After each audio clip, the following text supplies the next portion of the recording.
தருமபுரி சித்தேரி மலைச்சாலையில் ஏற்பட்ட மண் சரிவால் போக்குவரத்து இரண்டாவது முறையாக துண்டிக்கப்பட்டுள்ளதாக கிராம மக்கள் பாதிக்கப்பட்டுள்ளனர்.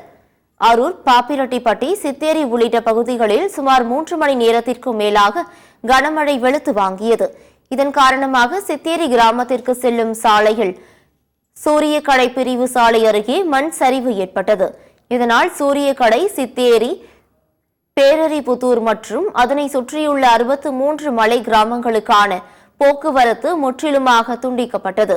மக்கள் பாதிப்புக்குள்ளாகாமல் இருக்க இவ்வழியாக 2 சக்கர வாகனங்கள் மட்டுமே செல்ல தற்போது அனுமதிக்கப்பட்டுள்ளது.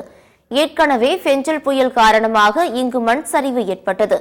சாலையை சரி செய்யும் பணி நடைபெற்றாலும் கூட தற்போது பெய்த மழை காரணமாக மீண்டும் சேதமடைந்துவிட்டது. மண் சரிவை சீரமைத்து போக்குவரத்தை ஏற்படுத்தி தர வேண்டும் என்று அப்பகுதி மக்கள் கோரிக்கை விடுத்துள்ளனர்.